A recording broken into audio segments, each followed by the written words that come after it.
तो तुमने थंबनेल देख करके समझ ही गया होगा कि आज हम साइकोलॉजिकल एनिमेस के बारे में बात करने वाले हैं। तो फिर टॉप बेस्ट 5 साइकोलॉजिकल एनिमेस के बारे में बात करते हैं। वीडियो को बिना किसी देरी के स्टार्ट करते हैं।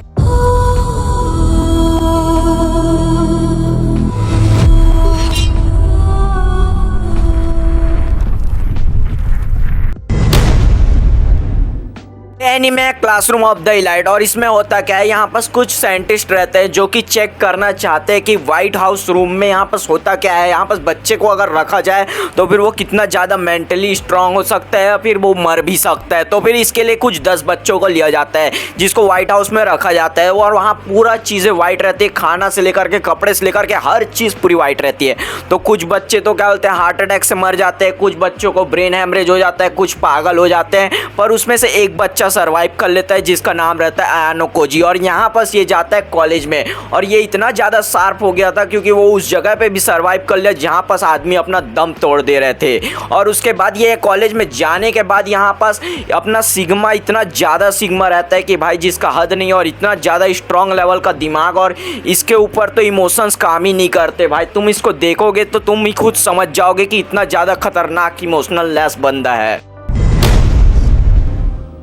ये एनीमे है कोड गियास, जिसमें यहाँ पर तुम्हें डेथ नोट वाली वाइब मिल जाएगी। और अगर तुमने डेथ नोट देख रखा है और भी कुछ ऐसा टाइप का खोज रहे हो तो फिर तुम्हें जरूर इसको देखना चाहिए। बस इसका एनिमेशन तुम्हें डिसअपॉइंटिंग कर सकती है क्योंकि यहाँ पर एनिमेशन तो अच्छी की गई है बट यहाँ पर उसके कैरेक्टर बहुत ज़्यादा लंबू टाइप के दिखाए गए हैं। तो फिर यहाँ पर होता क्या है, इसकी कहानी रहती है जो ब्रिटिशर्स रहते हैं वो जापान में आके हमला कर देते हैं। तो ये ब्रिटिशर्स अपने आप को सुपीरियर मानते हैं और जापानीज को एकदम ज़्यादा लो लेवल के कैरेक्टर। तो यहाँ पर जो ब्रिटिशर्स का किंग रहता है वो यहाँ पर किसी भी से शादी करके बच्चे पैदा करता और उसको छोड़ देता। तो ललूस भी उनमें से एक था। और यहाँ पर जो उसकी वाइफ थी जो कि ललूस की माँ थी, उसको यहाँ पर किंग ने ही मार दिया और ललूस और उसकी बहन को निकाल फेंक दिया गया उस घर से। और यहाँ पर वो बहुत ज्यादा लवारिस की तरह घूमने लग गए जिसमें उसकी बहन के पैर भी टूट चुके थे। तो फिर ललूस यहाँ पर बदले की भावना में बहुत ज्यादा ही अपना दिमाग यूज कर करके वो राजा को कैसे मारने के लिए किस किस हद तक के गुजर गया और यहाँ पर एक इविल पर्सनैलिटी में बन गया और एक बहुत ज्यादा इवल बन चुका था।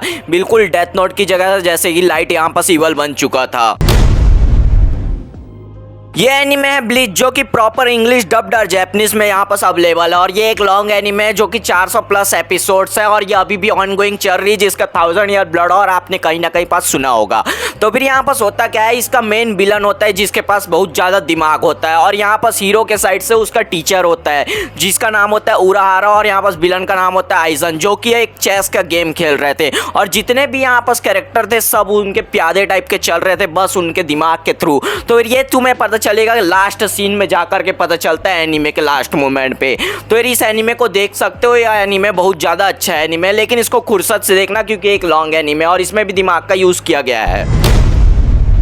तो फिर अपना टॉप 2 नंबर का एनीमे डेथ नोट। और शायद तुम मुझे इसके लिए गालियां भी दोगे क्योंकि डेथ नोट एक मास्टरपीस एनीमे है, उसको टॉप 1 में पोजीशन होल्ड करके रखना चाहिए था बट यहाँ पर ऐसा नहीं है। यहाँ पर एक अंडररेटेड एनीमे है जो कि टॉप 1 की पोजीशन होल्ड करके रखी हुई है। तो फिर वो तुम्हें टॉप 1 पे ही पता चलेगा। तो ये डेथ नोट में बेसिकली तुम लोग जानते ही होगे कि क्या होता है, इतना पॉपुलर एनीमे, फिर भी मैं यहाँ पर एक रफ टाइप का बता देता हूँ। एक अपना स्टूडेंट रहता है जो कि क्लास का टॉपर रहता है, उसको यहाँ पर ऊपर से डेथ नोट की बुक गिरती है जिसमें वो किसी भी का नाम लिखता है तो फिर उसकी मौत हो जाती है। तो फिर यहाँ पर वो क्रिमिनल्स का नाम लिखता है और वो नाम लिखते जाता है और वो एक टाइम में इतना ज़्यादा नाम लिख चुका है, बहुत सारे लोगों को मार चुका है और यहाँ पर इवल पर्सनैलिटी अचीव कर लिया है। लेकिन यहाँ पर पुलिस तो निठल्ली बैठी नहीं है तो फिर वो भी यहाँ पर उसका पीछा करने की कोशिश करती है। और क्या लास्ट में लाइट मरता है कि नहीं, इसके लिए तुम्हें इस एनीमे को देखना चाहिए। ये बहुत ज़्यादा ही मास्टरपीस एनीमे है, इंडिया में भी और जापान में भी।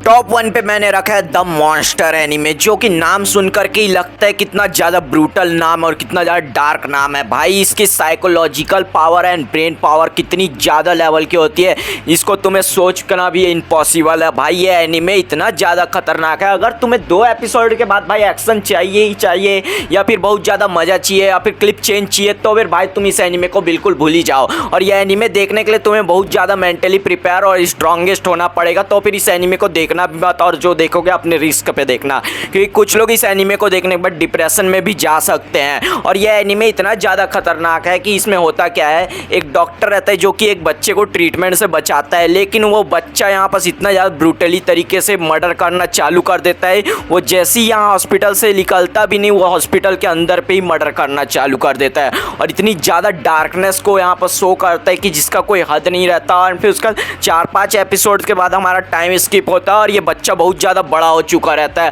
और ये सबके साथ मेंटली खेलता है, और एक ऐसा मोमेंट आता है जिसमें ये पूरा मॉन्स्टर बन चुका रहता है, पूरी इविल पर्सनैलिटी। तो ये डॉक्टर अब इसको मारना चाह रहा है। उसने अपने आप पे रिग्रेट करना चालू कर दिया कि भाई मैंने इस बच्चे को बचाया ही क्यों, जबकि वो टॉप लेवल का डॉक्टर था, टॉप 10 में से कोई एक डॉक्टर था। तो फिर तुम समझ ही सकते हो वो कितना ज़्यादा रिग्रेट कर रहा था, क्योंकि इसने कईयों को मार के रखा था, कईयों को मौत की नींद सुला दिए थे। और अगर वीडियो में अगर तुम्हें थोड़ा भी अगर मजा आया हो या फिर रिलेटेबल लगी हो, तो फिर तुम्हें जो सपोर्ट दिखाना है दिखा दो, मैं तुमको बोलूँगा नहीं। और हाँ, आरिगातो गोसाइमास, मिलते हैं नेक्स्ट वीडियो में।